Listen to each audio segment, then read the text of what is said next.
नहीं। देखिए, जो टिकट 29 में देगा उसी का हम साथ देंगे, चाहे बीजेपी हो या लालटेन। कौन देगा? लगता है भाजपा वाले आपको टिकट नहीं देंगे? देगा। उनका तो सिटिंग सांसद है वहाँ पे। नहीं देगा तो आरजेडी से आएंगे। यानी ये स्पष्ट है कि गुंजन सिंह राजद से आएंगे। ये भोजपुरी इंडस्ट्री के पावर स्टार पवन सिंह जब 2024 में लोकसभा चुनाव लड़ रहे थे, तब उनको बीजेपी पार्टी से टिकट मिली थी। फिर बीजेपी वाले ने लात मार के पार्टी से निकाल दिया था। उसी डर से शायद इस बार पवन सिंह, ज्योति सिंह और गुंजन सिंह तीनों के तीनों आरजेडी पार्टी से ज्वाइन करने वाले हैं और चुनाव लड़ने वाले हैं।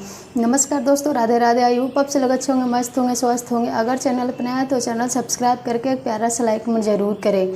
जब पवन सिंह और गुंजन सिंह को बीजेपी पार्टी से टिकट देने के बाद जब छीन लिया गया तो दोनों के दोनों निर्दलीय चुनाव लड़े। निर्दलीय लड़ने के बाद दोनों के दोनों चुनाव हार गए, जिसके वजह से इस बार आरजेडी पार्टी से चुनाव लड़ने वाले हैं और आरजेडी से ही टिकट मिलने वाली है।